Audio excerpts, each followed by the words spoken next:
Back to you, Mary Angela. Thank you. All right, thank you for that.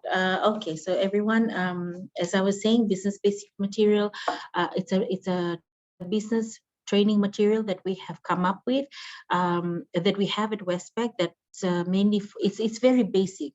So some of you might find it too easy, and I hope that it's not too hard for those of us that are going to have a look at it today. Yeah. So what I will do is I'll do some activity on the board with I did that with the other participants.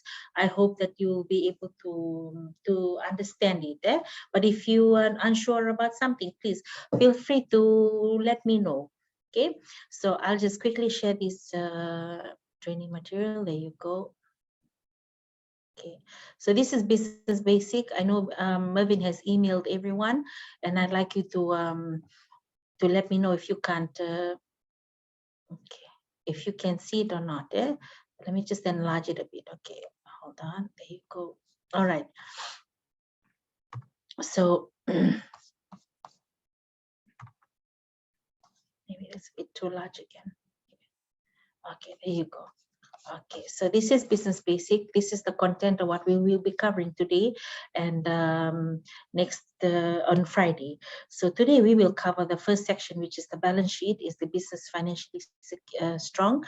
And then on Friday we'll cover from the income statement.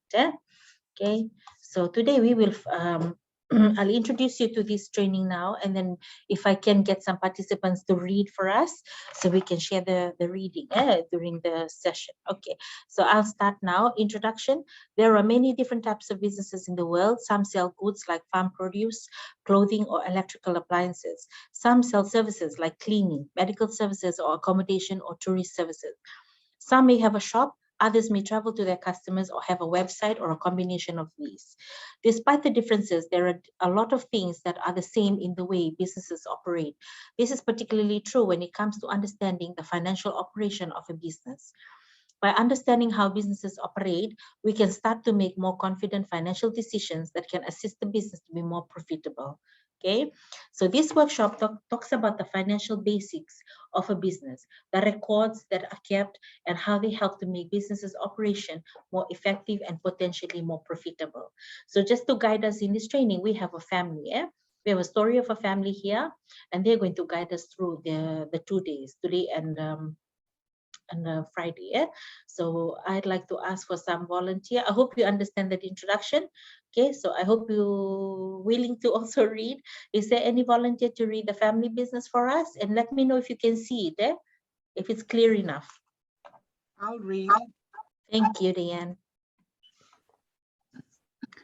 Meet the family who are going to help guide us through our journey into financial statements. Tom and Martha have 2 children, Alice and Felix. Tom and Martha each run their own business, which Alex and Felix love to help with during their holidays and after school. The businesses were started by Tom and Martha as a way of generating income to support their family.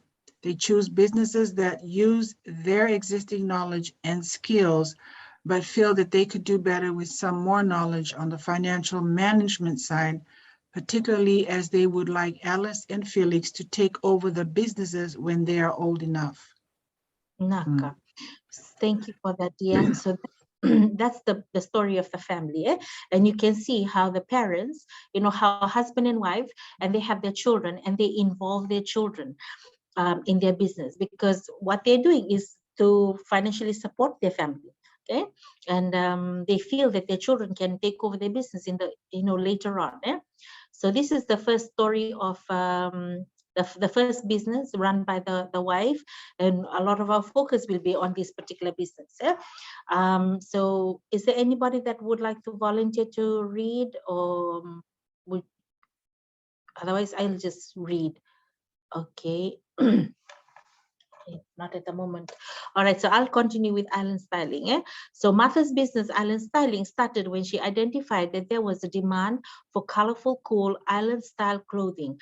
Martha knew that she could buy beautiful fabrics locally, sew these expertly herself, and that they would sell easily at the local tourist markets. She was very busy at first, making lots of bright dresses and cool loose shorts to make sure she had enough clothing to sell and wouldn't run out too quickly. This became easier when Alice got older and could help her at the market stall after school and during holidays. While there were a number of other clothing stalls at the markets, Martha knew that her clothes were the best quality, so she set up her store with good quality and attractive displays to showcase her clothing and attract customers. While this cost her a little bit more money, it meant that she could also charge a little more, so she was still making a profit. As the business grew, Martha also started making alterations to the clothing, which she then delivered to her customers' homes or hotels for them. This extra service became very popular. Okay, so I wanted to read this story because, okay, I've read the story in first, so I want you to understand that when you, there are 3 things that you have to consider when you are going to start a business. Okay, so when you're going to start a business, these 3 important information is something that you have to consider. Okay, so the first one, can you see that?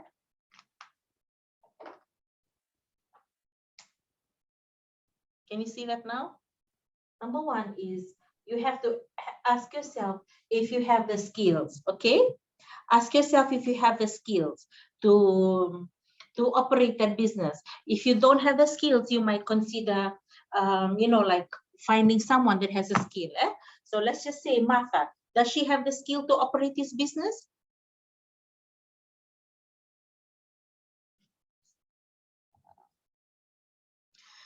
She does. She sews. She has a Yes. knowledge of sewing.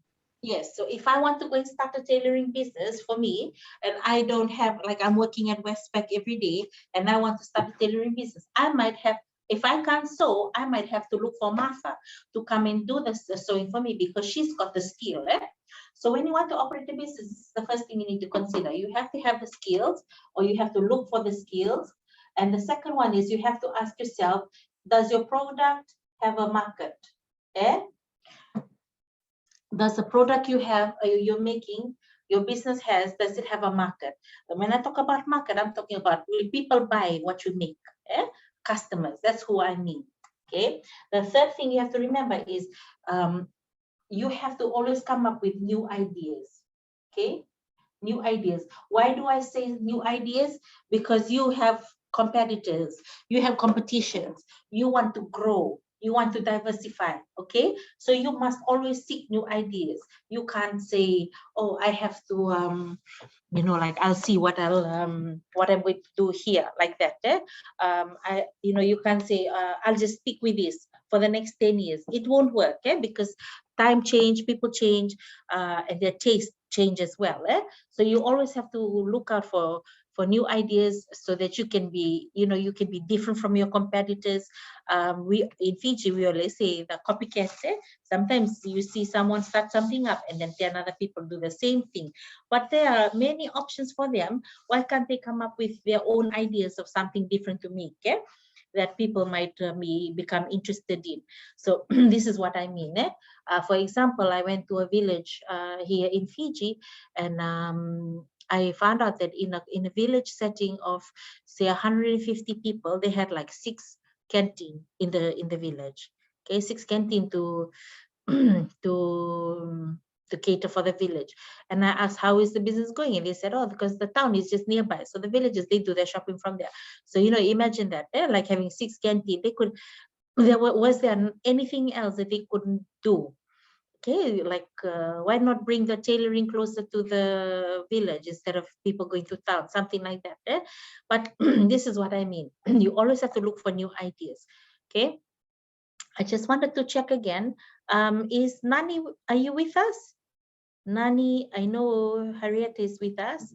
And Yes, Usa, are you there? Are you both there? Nani here. Oh, Vinaka. Evie Mbaivatu, welcome. Yes, listening. Oh, thank you. Okay, I'm just checking. Okay, thank you for that. So now we'll read Waterfall Wanderings. Would one of you ladies be interested to read Waterfall Wanderings for us? Maybe we ask Nani. Nani, would you be interested to read Waterfall Wanderings for us? Sure. Thank you. Tom's business is waterfall wanderings. Can you all hear me? Yes, thank you. Loud and clear. Okay. After working for a local tour company, Tom saw that there was a particular type of tourist that wasn't being catered for. And he knew that he could use his skills and knowledge of the local waterfalls and history to start his own tour company. Many of the most beautiful waterfalls could not be accessed by conventional vehicles. So Tom decided that he would invest in a four-wheel drive bus and some good hiking and camping equipment to run tours for the more adventurous tourists. While his tours weren't the cheapest, he quickly developed a reputation for being well organized, having access to the lesser known waterfalls, and for having a wealth of knowledge and stories about the local area. Apart from having a great experience, Tom also wanted to ensure his customers had a special reminder of their trip. So he developed a range of locally made souvenirs that they could only purchase from him. These proved extremely popular too. Naka. Thank you for reading, Nani. So if we have a look at this, I mean, let's just have a look at these two stories of waterfall wandering and island styling. Yeah? So we asked, do they both have the skill? Yes. Naka. Do they have customers? Like, do they have a market for their product? Yes. Yes. Okay, thank you for that. Now, let's look at the third one. What's different about both your businesses? We'll start with island styling. What did Martha do different? Alterations to the clothing. Yes, alterations. One more thing, one more is still left there. Alterations and Delivery. delivery. Delivery. Yes, thank you for that. Delivery. So she sold her service. In this sense, it's her service that made a difference too in her product. Okay, so waterfall wanderings. What was different about, what did he do different on, yeah? What stood out about his business? Well organized. He was well organized. What else did he, what else did he have that was different from other touring company? Souvenirs. Yes, he came up with souvenirs and only made and bought from him. Anything else he did different from the other touring companies? He decided that he would invest in a four-wheel drive bus. Yes, he had a four-wheel drive bus and hiking and camping. He also, allowed for the hiking and the camping, even the camping. I'm sure some touring company, they just take them, bring them back to the hotel. But he gave them that opportunity to, come into contact with the environment, to have a more precious time to spend out there. And you just have tourists who are like that, who are just outdoor people. You can't keep them indoor all the time, and they prefer that. And that's what he identified, that these people were not being catered for.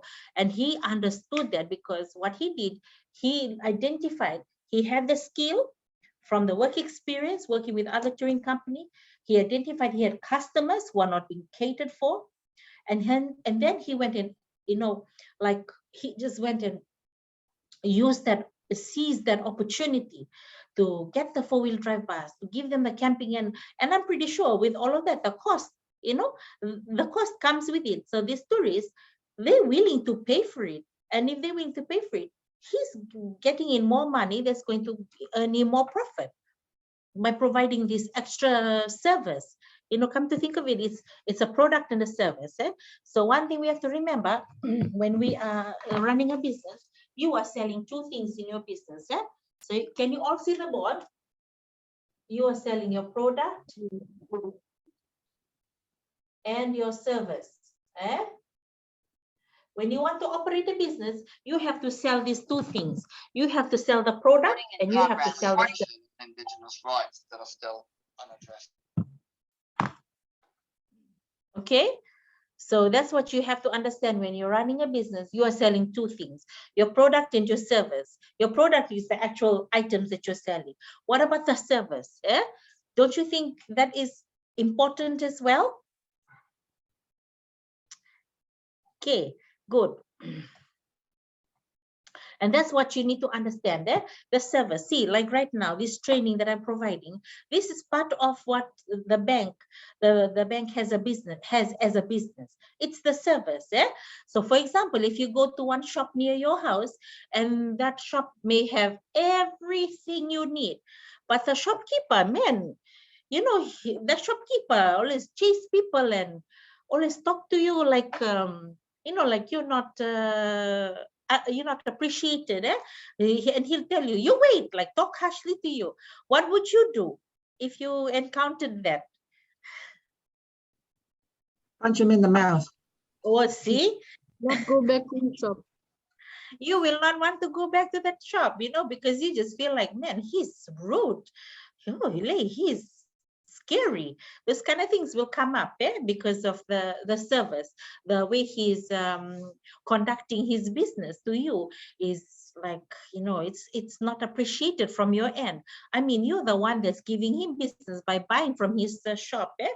And that's what we have to encounter. Like for me, just recently, I heard the shopkeeper in our area, like when people go there and buy, and he will tell them, wait, I'm watching the news.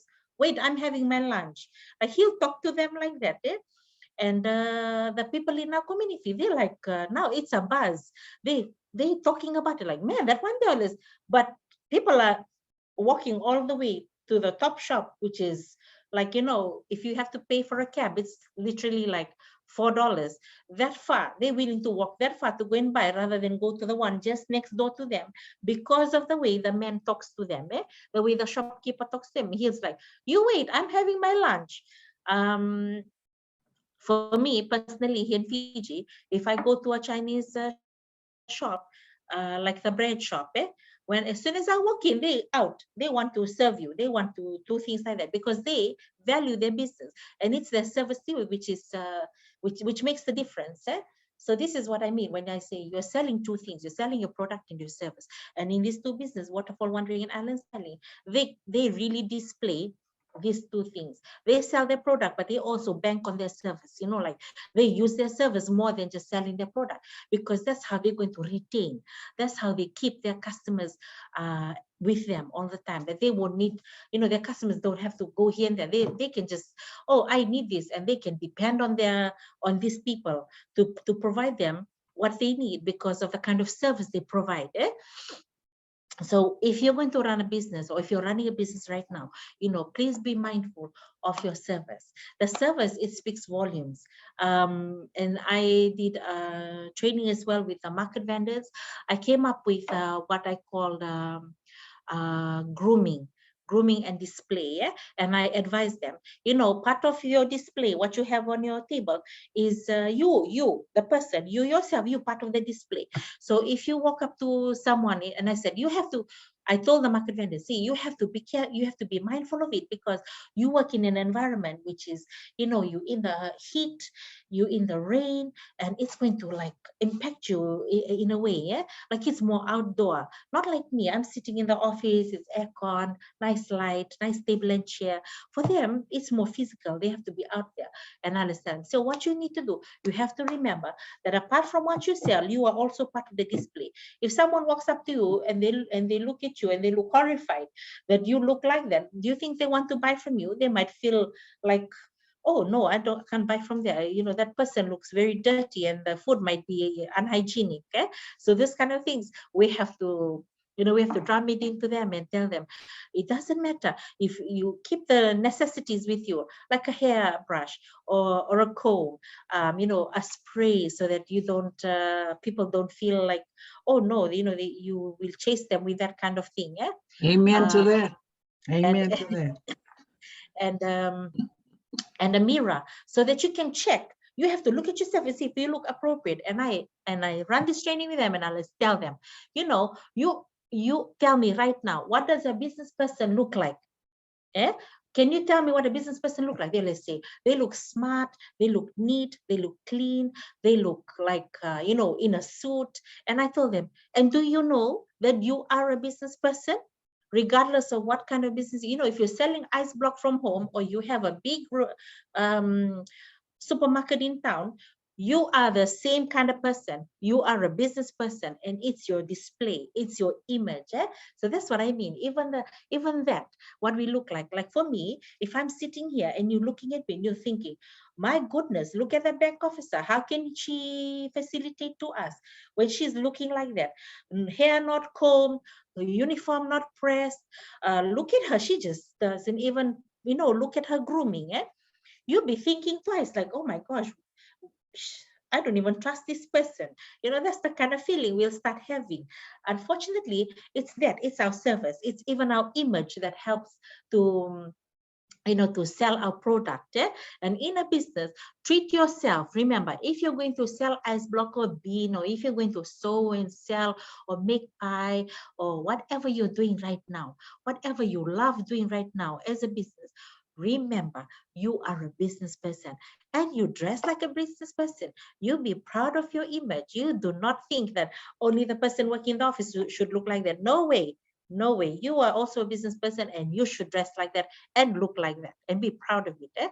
So let's tell the ladies in the market, get a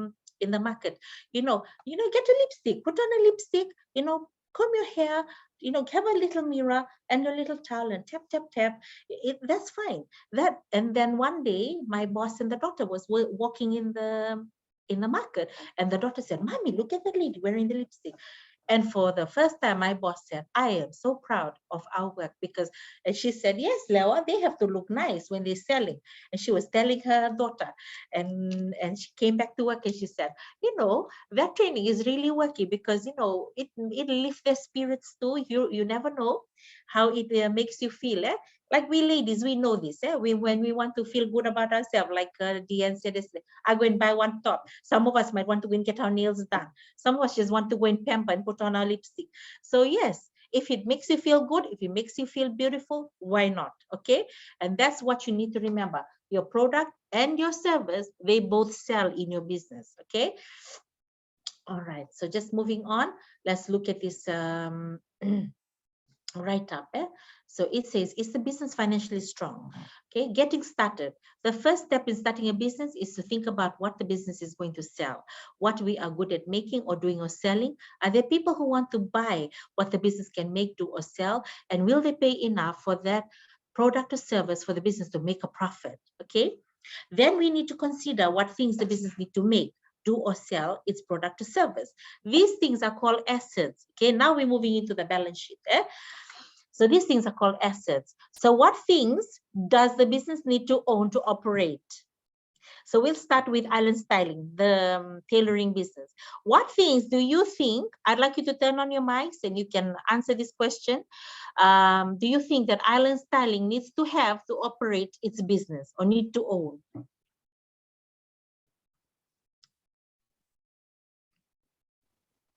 Sewing machine. Well, yes, fabric, thread, scissors, all the sewing accessories. The accessories. What about a table? Electricity. Electricity, good. What about a table and chair? Table and chair. Okay. So when she's sewed and she's like prepared the product, the finished product, what does she do with it? Does she, what can she do with it? So that, sorry, what was it? Display. So what does she need to display it? Something to hang the clothes with. Okay, so what do you use to hang the clothes with? Hanger.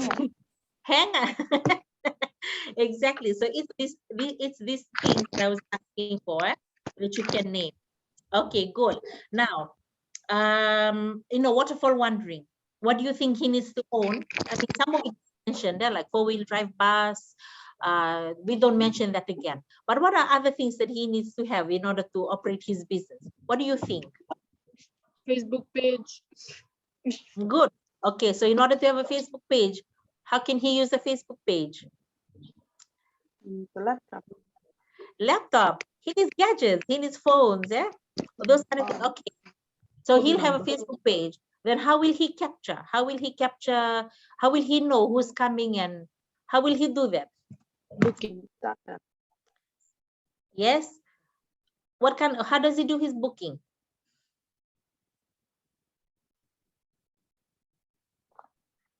we're doing a guessing game here.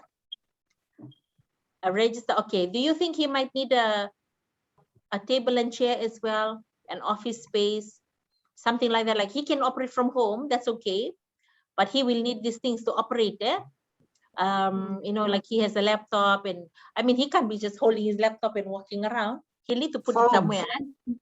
He needs a phone. Yes. Do you think he needs a register, like a book, you know, and a pen, so that he can do all his booking? Maybe he needs a diary, one of those big diaries, and he'll do all his bookings in there, something like that. What do you think? Where Yes. he can organize his own page and get them to Organize his fill own in the page. details. Yeah. Yes, yes. Wonderful. So these are things that you have to consider when you want to operate your business. So another example I'll give, you know, ice block, like ice block business. We're going to sell ice block from home.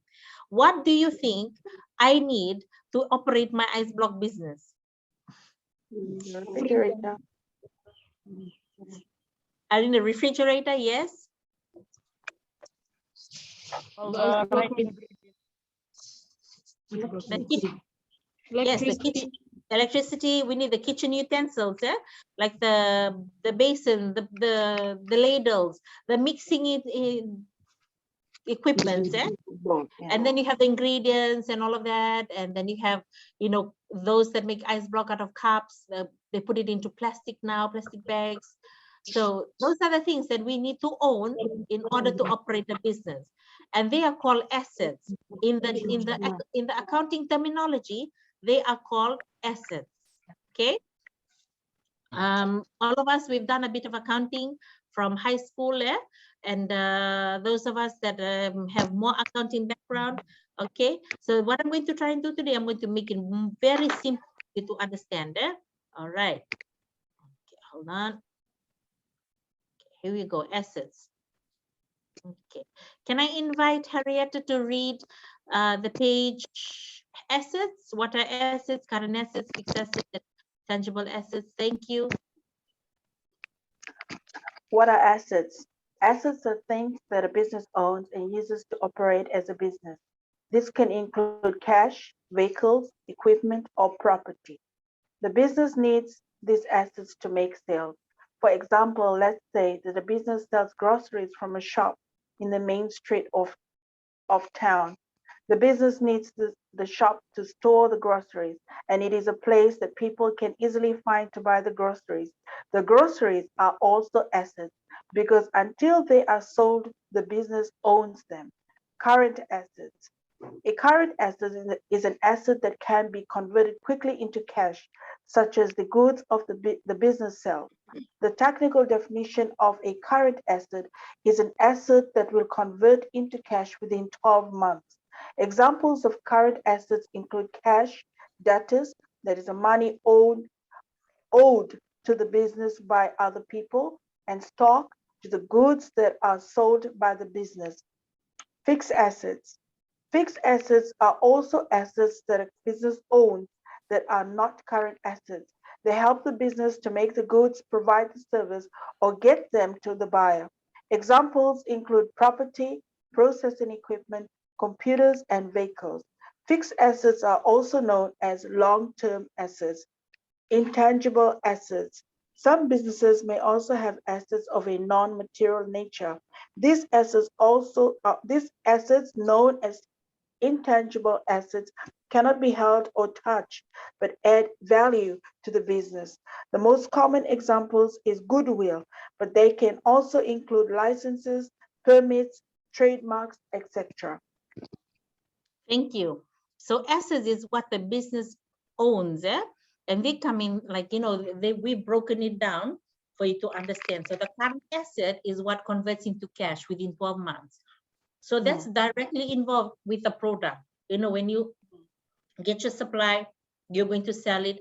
Another one that's stated there is debtors. These are people that come and say, can I please take this and I pay at the end of the week because I get my pay. So those are called your debtors. They owe you money for the things they take, and also cash. Your cash in the business is also an asset, okay? So those are what I what we consider as current assets because they bring in the cash within 12 months. Fixed asset, you don't sell them. It's all the equipments, all the things you need to operate the business.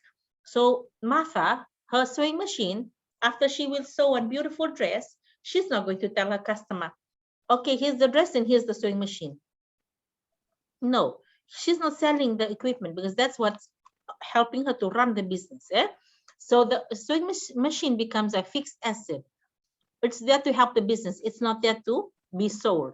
Okay. Intangible asset has to do with non-material nature, such as your business name, your business license, your permit, this kind of things. Your records, such as your trademark.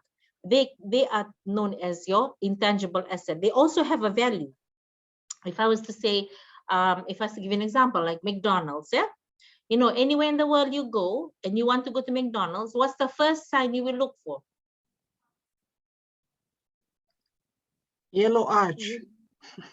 Yes, exactly. That big M. Yeah, you will look at that. And for McDonald's to to expand, now they international. So for them to expand all over the world, they have to create this franchise. And the one thing that sells the most, like I could say would be the highest value, is that trademark, that M. So remember, your business name, it has a value as well. Once your business starts to grow and do very well, and then you decide that you want to migrate and leave the business behind, and someone comes and buy it, and if they want to retain the name, that also has a value. They can actually buy that as well. Chochi's restaurant, it used to be run by the old man Chochi here in Fiji. I'm not sure if you remember, Deanne. So Chochi's restaurant is in Suva, a very well-known restaurant because when we walk in, they're cooking right in front of us, and it used to be at the Civic Center. However, the old man Chochi, his business was taken over by his son-in-law, but they didn't change the name because people only knew the business name Chochi's restaurant. Had he changed it, everybody will be like, oh, okay, Chochi no more. Even though we did not know that business had changed. It was given to a new owner. The old man that started that business no longer operated it. Even the menu has started to change. Some things in it, but people still go there because he had embedded that foundation with his product, with his name. To this day, I promise you, people still go to Chochi and buy. Like even me, there is so much onion now in the chili chicken, but you think I will stop? I'll still buy because it's Chochi's. And sometimes it's the business name that makes a difference. So I would like you to understand the difference in the assets that you own in your business. Okay, so that's on. Sorry, Angela, that's I have two questions. Yes, please go ahead. Where would, if they were renting a space, like for rental, right? To, like, for example, if Martha was renting a little space for her sewing business, so would that fall under, I don't know, current asset, that paying for that rental? No, is that an asset at all? It will come in the income statement, which we will cover on Friday. That will be recorded okay. there, not in the balance sheet there. Oh, okay. So the balance sheet, it directly involves, the value of your business, of everything that you own, from the assets to the debt to your contribution and the profit that you retain. That's what it only looks at. But when it comes to like the rental, those come under the expenses column, which we will cover in the income statement on Friday. Okay. Can you define, according to the intangible asset, can you define goodwill here? In what context are you referring to when you say goodwill? Okay, very good question. Hold on. I went and I was talking to some of our accountants. Okay, hold on. Because for me, most of my information as well, I like to Google it. And with goodwill, hold on.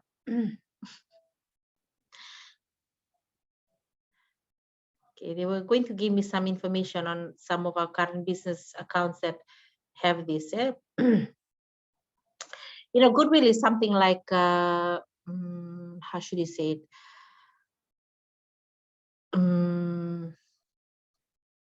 How you establish your reputation, eh? Hold on. Okay. What I will do is I'll get the proper definition from our accountants in-house, and I'll give that answer to you later. Eh? Okay, because I really don't want to give you an answer and then it does not make sense. So I'd rather get the experts in our office, our accountants. I apologize, but that for me that's more appropriate. Eh? I appreciate it.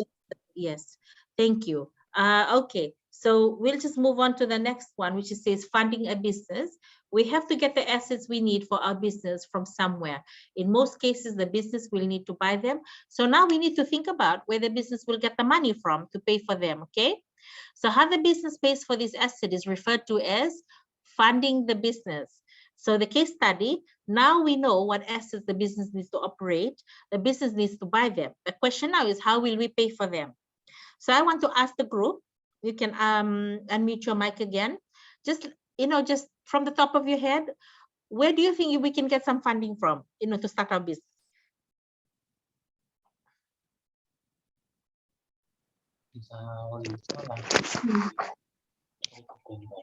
You can apply for a loan Apply for a loan? Yes. if you don't have any funds. Okay.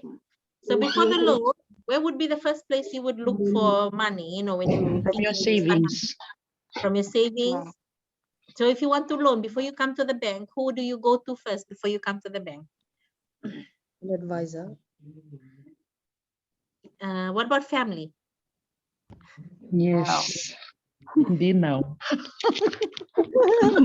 So family first. Go to the money lender. The money lender.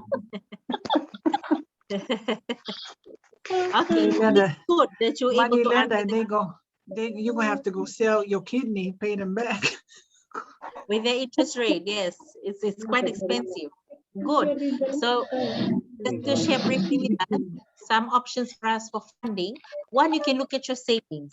Look at what you have already with you. Look at how you can utilize that, stretch it to the max. Stretch that dollar to the max and get the most out of it. Eh? Two, you might look at, it'd be good if you don't have the money, but you have the skill, you might consider someone to invest in your business. So they'll have the funds and you have the skill. So you can negotiate the percentage of, what you two will get back. Maybe it's 50-50, maybe it's 60-40, who knows? But it's between you two. You can negotiate it because if you're the one with the skill, maybe you can consider having a higher percentage return because you will be doing most of the work. Sometimes it's like that. Our investors, they say, "Oh, I provide the funds," but see, that's the thing. You can easily pay back that to them. You can buy their share out later on. Those are some things for you to consider. Another option for us would be grants. Let's look at grants. Out here that's available. The government is giving grants. Some other grants like Mervyn was happy to share the last time, and we'll invite him again to share, the options with grants. How do you go about identifying grants? Some grants are offered by embassies here in Fiji. Those are some things you can look at in terms of funding your business, okay? So Mervyn, are you with us? Yeah, I'm here listening. Okay. So I just want to invite you. Would you like to share now or would you like to talk on it after? No, I'll share it now. I'll share it now. Okay, Don't worry. No moment. so we just want to invite you to talk about, the grants that are offered by embassies. Thank you, Mervyn. Thank you. No worries. Well, thank you for that, Mary Angela. Just for everybody's. So you have the local government grants that they have. So you have small, medium enterprise grants that's offered by the Ministry of Trade, Ministry of Commerce that we all know of. You further have, when you talk about regional grants, so you have those that are offered by regional stakeholders, IPSO for that matter. And then, of course, you go to the international part. So before we start going our eyes start popping out in terms of, let's go for the international because it's got a lot of cash at hand. understand the reality of how these things are done. And I've indicated that to one of our participants, Madam Makambo, about this with regards to the grant. When the grants are issued, first and foremost, understand what your position is, in the sense of you're an individual, you want to do this for your business, or you're doing this in representation of your organization. Once that's been established, then you understand what does a grant entail. Now, that's why you may notice when organizations, especially in the NGO, CSO space, they're very much hunger power in terms of the grants. And that's a reality of the day because it helps them with their day-to-day work on the ground. Eh? Now, with that being said, when you know your grant, also know what is the key essential components of the grant. What is the grant specifically focused on? Further to that, ask yourself, what does a grant cover and what it doesn't cover? Then you have to remind yourself as well, whether you're applying for your business or independently or for your organization for that matter, you have to understand the paperwork that comes with it. That's another thing. You also have to remember then there comes a monitoring and evaluation report that you have to do, that the person that is giving you the grant, whatever it is, will give it to you. So recently, since COVID-19, we've had a few small grants that are issued in particular to women. Just for the example, the United States Embassy has done a few grants. I don't know if you guys have been watching the news lately, but the US Embassy has started rolling up the economic recovery COVID-19 small grant package, which is in the ballpark of 5,000 to 15,000 USD. Now, as much as the figures, like I said, as much as they're alarming, understand, of course, what the grant entails. There's also a women's program that it normally rolls out every 6 months. It's called the Women Business Program. This is a program that is co-partnered with, again, the US Embassy and, of course, the Fiji Women's or the Fiji Commerce Commission or Council for that matter. Now, this program empowers young women or women from all walks of life in further enhancing their business. But if you've been following the conversations lately, what we see in Fiji is we have a copycat kind of society. So, you know, what the program entails is that women need to sort of come out of their comfort zones and do something different than what others are doing. For example, in the recent 6 months program that has occurred, a common denominator is that women are doing baking, women are doing printing, and also women are doing more into graphic design or sort of pottery and stuff like that. So the program is now wanting women to sort of get out of their comfort zone, do something different that is quite unique to the market. Just giving a hint right now, you know, agriculture is looking kind of colorful right now. So for instance, you know, you could do something different in that agriculture space, you know. I'm also noticing as well that, you know, especially for women, some of the products that are, you know, in demand for women, you know, in terms of beautification, that's something unique that women might want to tap into. But like I said, once you know what your grant covers, you immediately know what you're going to do in terms of your project. Now, mind you, like I said, the grants are there, it's for you. But understand this as well, and I've often shared it many times.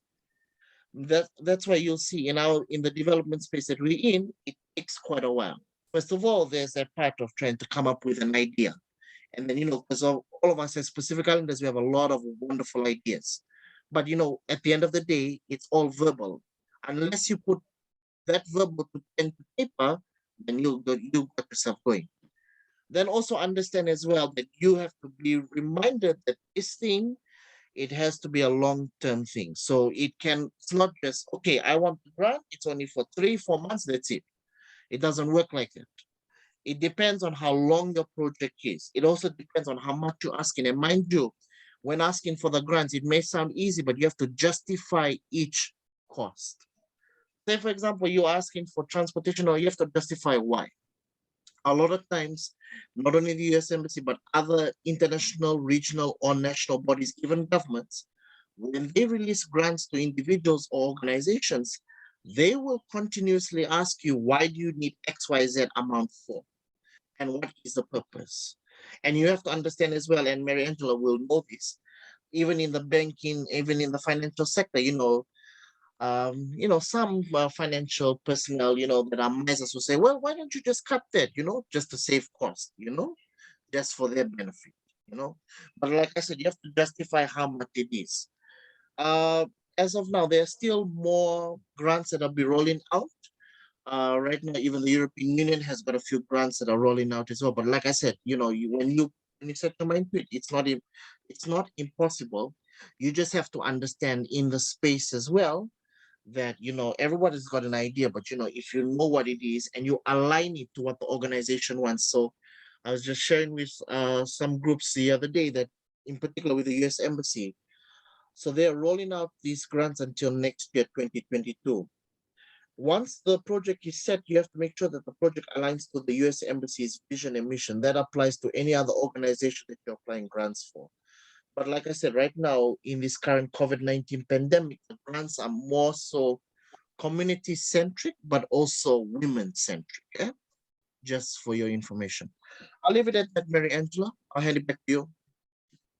Naka, thank you for that information, Mervyn. So that is, grants, an option for us that we can consider in terms of looking for funding of our business. And then we can move on to borrowing, and then you consider what you'd like to borrow for your business. For us in Westpac, I would say, and I'm sure this is probably similar with other financial institutions, but it's all about it's also for you to understand how to go about getting the loan. For us here, we require 3 years of your financials, documentation of your financials. So you have to show us 3 years of your financial statements in order for us to consider for you to apply.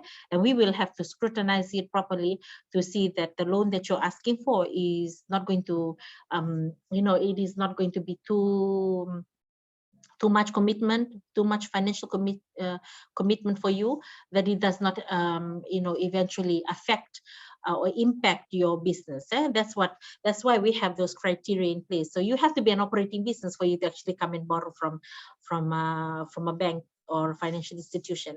But there are other options there that you can also seek out. Like Mervyn said, it depends on the nature of your business, depends as well on how well you understand the criteria or expectation from the grantor.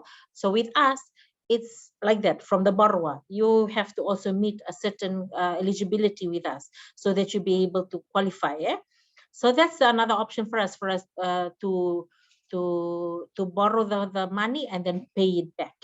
So these are your funding options. Okay. Now we'll have a look at the next item on the balance sheet, which is liability. Evie, is Evie with us? Evie Baivatu, would you like to read liabilities Yes, for I'm us? here. Thank you. Yeah, sure.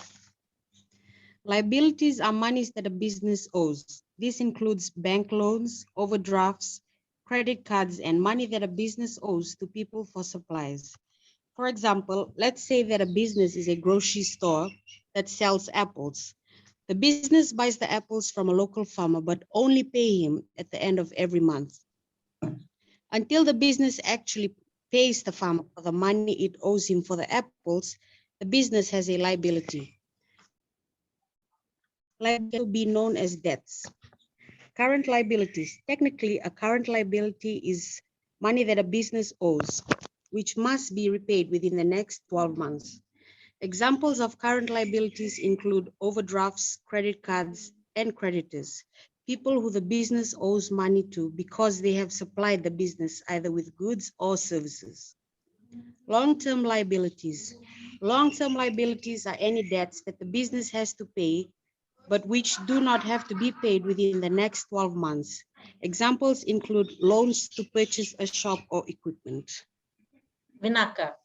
So liability simply, it's just what you owe. It's a loan, eh? Like it's your debt. Has to do with that. So if it's more than 1 year, it's long term. If it's less than 1 year, it's current. Eventually, your long term, as you continue to pay for it, it will convert into current.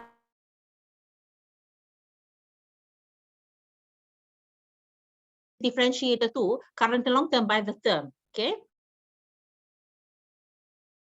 So that is liability, and this here is owner's equity. Okay, thank you, Evie, for reading. Maybe I can invite Usa. Usa, can you read owner's equity for us, please?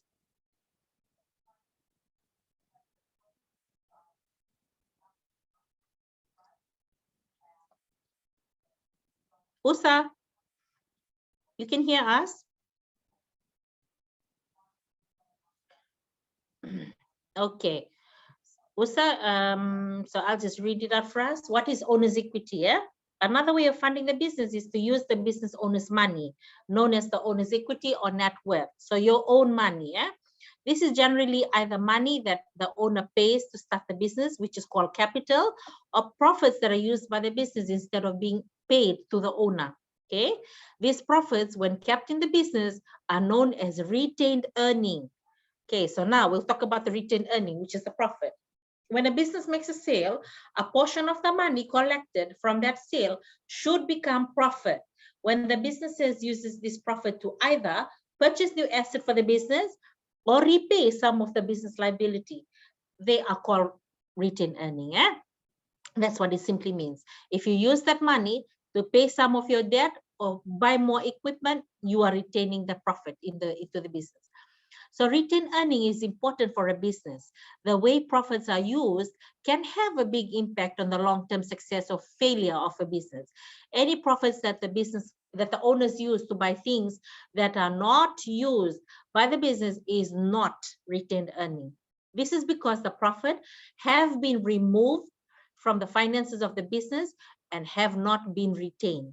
Okay, so any money that you take out and you yourself, you use it for other things, not for the business, you have removed the profit entirely from the business. Okay, but if you keep it in the business, even if you're paying for the debt, even if you're paying your supplier, even if you're buying some more equipment or some more stock, you are retaining it and it is included in your balance sheet. Okay, and it will reflect in your balance sheet. So these three is called the balance sheet. Okay, it is important for a business to have record of all the things it owns. That's your asset. The money that it owes to others, your liability, and the money that the owner has contributed, owner's equity. This record is typically kept in a document called a balance sheet. It is called a balance sheet because the value of the asset, okay, can you see the formula there? Assets that the business owns must equal or balance with how those assets have been funded, and they're funded through the liabilities or owner's equity. So look at the formula. It says asset equal liabilities plus owner's equity. Okay, right. So we have an activity here. We have a case study, and I'm going to put it on the board while you're all watching, but I want us to first identify. Martha's Business Island Styling has accumulated the following asset to run the market clothing store. So cash, your understanding from what we read in assets, cash, is that a current asset? Is it a fixed asset or is it intangible? But let's just focus on the current and the fixed, okay? So cash, is that a current asset or is it fixed?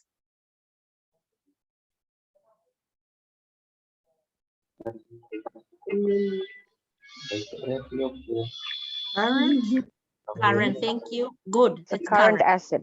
Okay, so fabric and thread. Also Fixed. current, yeah? And completed clothes, the fabric and the thread, they will be converted into completed clothes. So fabric and thread, completed clothes, that all would be current. How about the sewing machine? Fixed. Fixed Fixed. assets. Fixed there. Okay, tables and chair. Fixed assets. The light, the light is.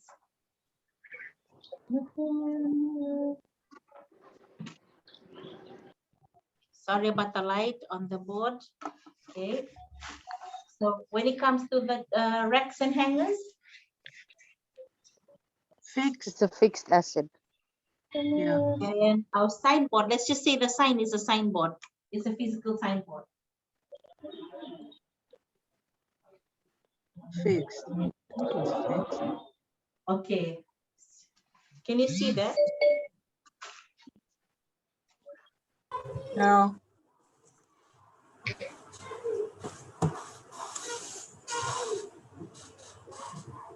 Okay.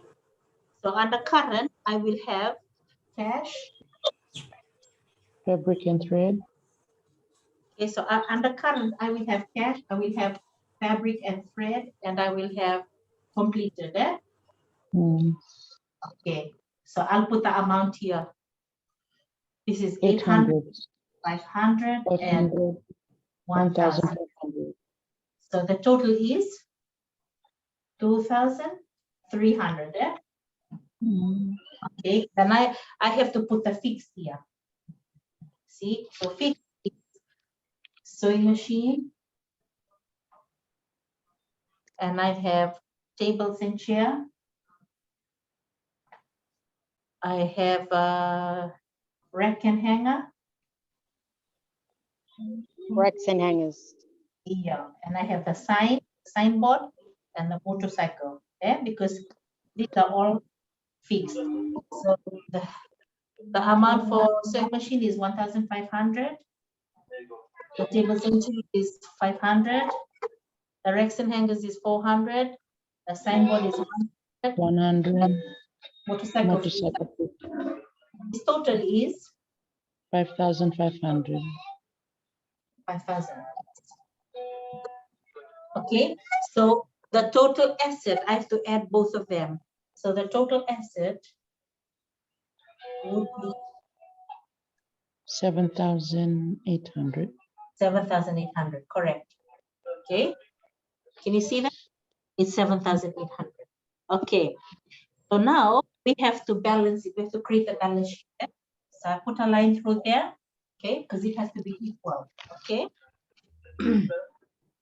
So this is the other parts. To pay for all this asset, Martha firstly provided 2,500 of her own money. What category does own money comes under? Does it come under the liability, or does it come under the owner's equity? owner's equity. Owner's equity, right. And the business has retained last year's profit of $900. So that also comes under? Owner's equity. Yes. Okay. Now the bank loan. The bank loan would be classified as a? The liability. Yes. And what about owing money to the supplier? Owing money to the supplier. It would come under which category? Liability. Yes, it would. Liability. Yes. And then we have a small overdraft. Overdraft is a loan, like you owe your bank a small, extended, like it's a short-term loan that we give our customers when they need an extension. Okay. So it's $200. So all those three will come under liability. So I will put that on the board here. Interesting.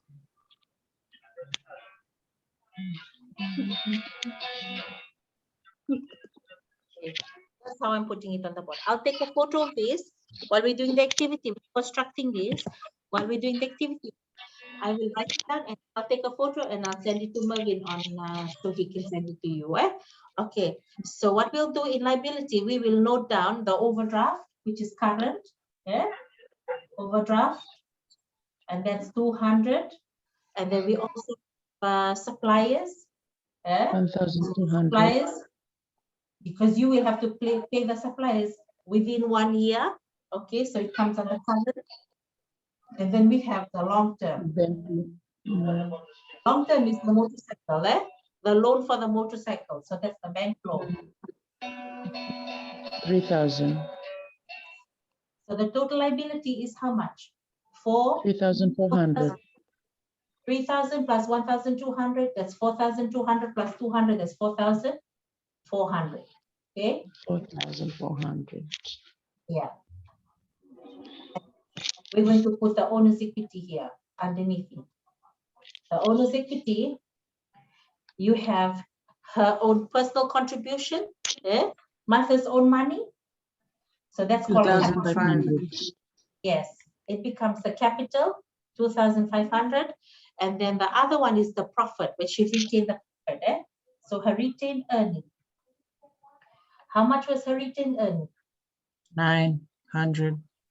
Okay, good. So 2,500 plus 900 is equal to 3,000 or 3,400. Okay, so now we're going to add 3,400 plus 4,400 of the liability. How much is that? 7,800. Total L plus O and E. 7,800. Does it equal with the asset? Can you see that? Yes. It equals, Yes. Okay. So that's the formula for asset for balance sheet. Okay. So the only time it will not balance is when you accidentally put like a liability and you cross it over to the assets and you will put it there. Okay, when it will cross, or you take one of the asset and you will put it under owner's equity or liability. Liabilities. Yes. So any questions on the balance sheet? You know, we've constructed one together so that you can have some understanding. It's a very simple one.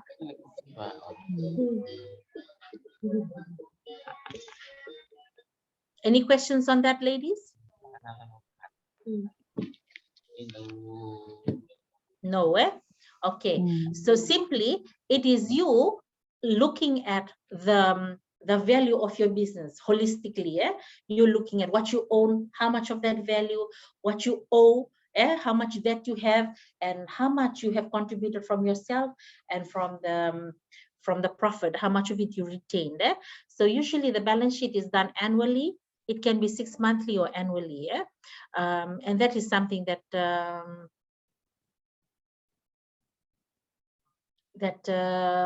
you need the recording for in your business. Now, as you're starting off, you know, what we did today, the terms, learning the terms, it is for you to, you know, the terms is for your understanding, because in the future, when you will have, you know, when your business has grown, and you need to do a balance sheet, sometimes you can actually engage an accountant to do this for you.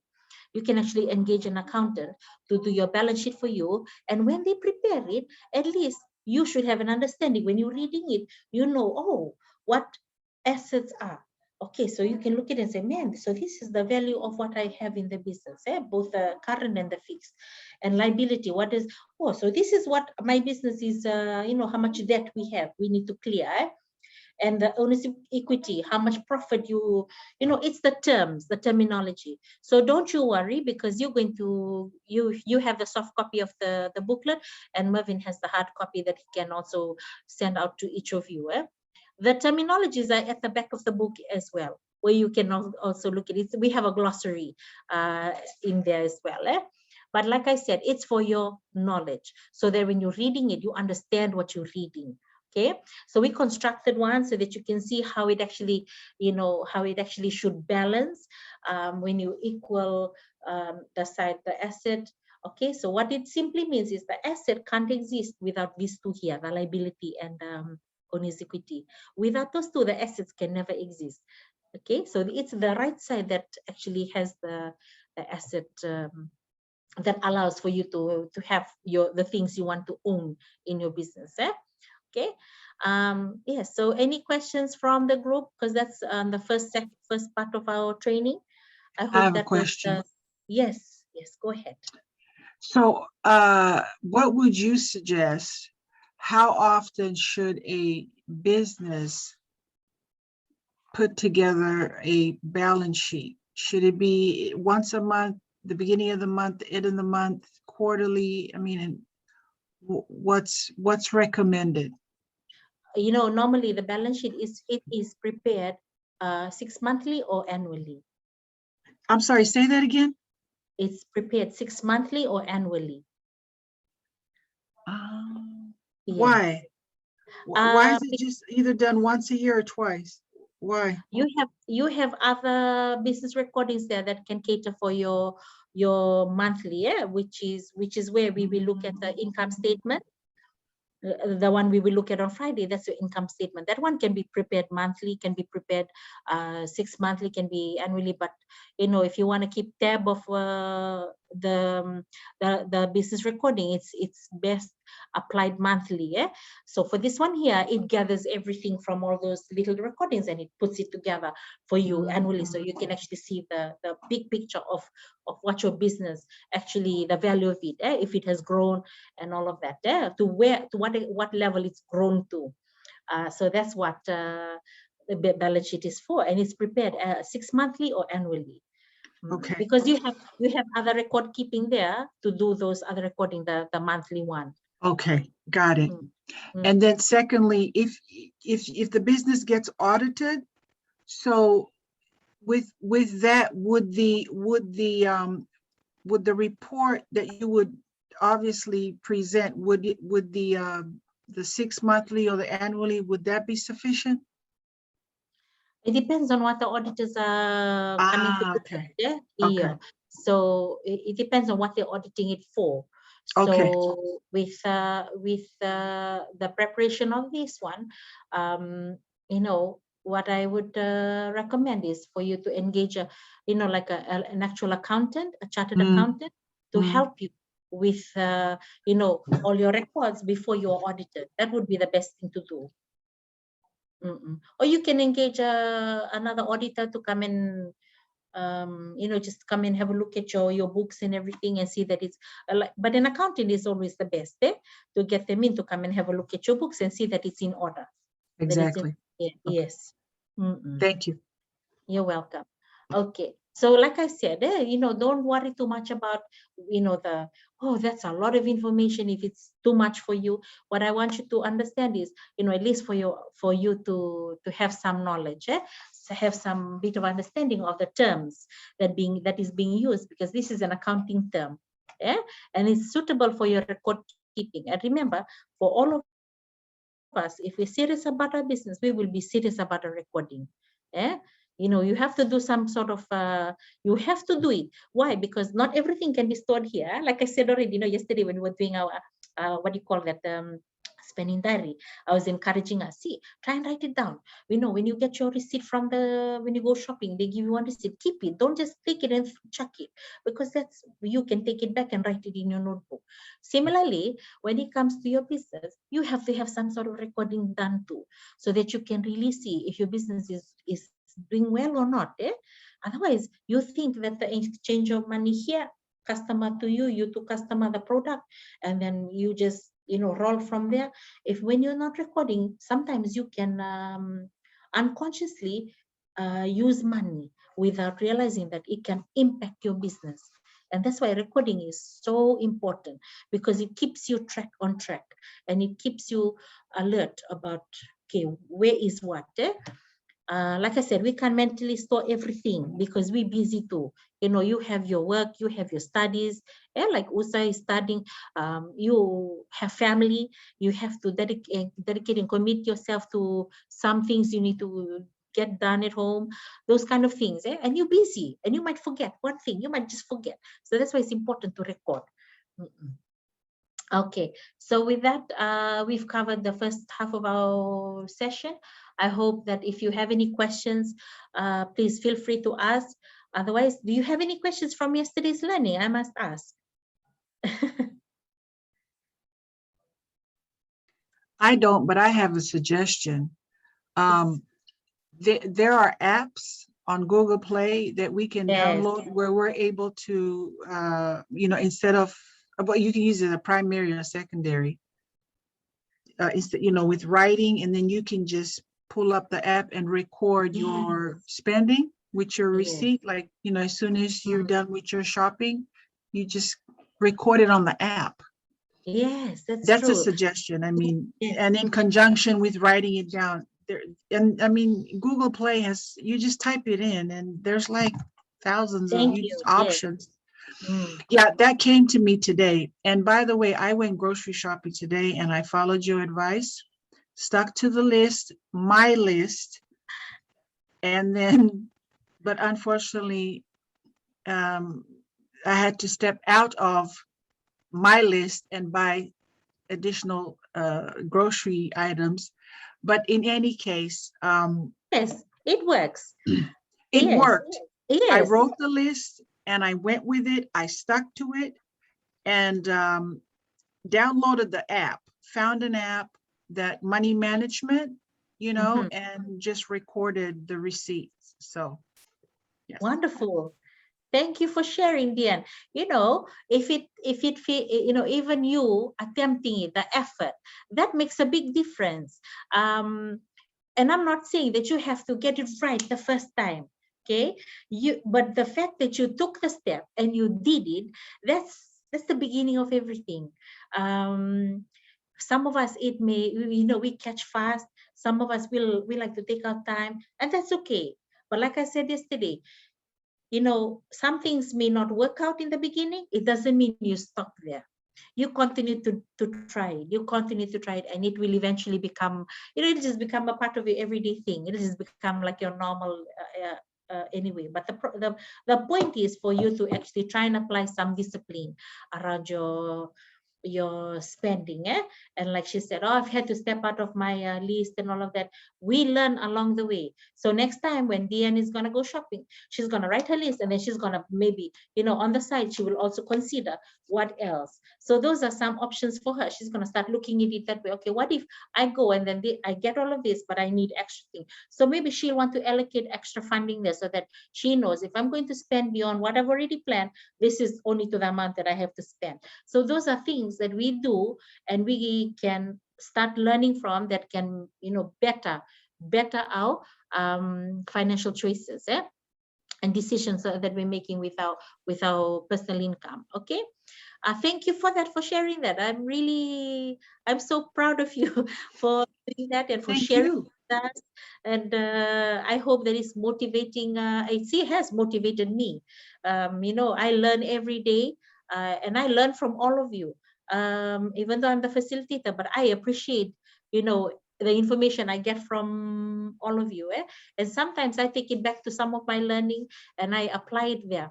Not with what I do, but with sharing like this, the information.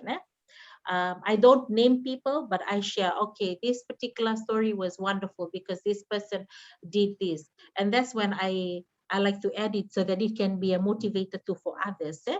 So thank you for that. Now, for those of you who would like to share their stories, please feel free to share. If you have questions from yesterday, feel free to ask. If you have questions from today, let me know. But if you want to ask, if you do think of it later, come Friday, please come and ask. Don't hesitate, don't be shy, and share all your good stories. Even some stories to us, we say, oh, I did this and I failed. Trust me, that's a good story, because you never know who you can motivate to, like, man, this person, tried this, and I want to do it too. Okay. So I want us to all, remember that this is adult learning, and this is a safe space. We can all talk freely. Okay. So with that being said, thank you so much. I believe there's no other questions from the group. If you do, like I said, you can always bring it to the forum in the next session. So otherwise, I'd like to hand this time back to Mervin. Mervin, thank you so much. All right, thank you so much, Mary Angela. Again, thank you for taking out your time to be part of our training. On behalf of Ignite4Change, thank you for constantly bearing with us this past few weeks. This is, by the way, this is our third and last training session for this week, let alone for this year, and we'll sort of pick it up from it come next year. Again, for those of you that may be interested, maybe if your group or maybe maybe some of your colleagues might be interested in doing this training. Mind you, this is for free. You don't pay for anything. And we really encourage people, whether you're starting your business or, if you have any future plans, this is the best kind of training. I mean, right now, especially while we're utilizing the digital space, I mean, we take full advantage of it. But thank you so much, Mary Angela. Just some updates for me. Give me a moment.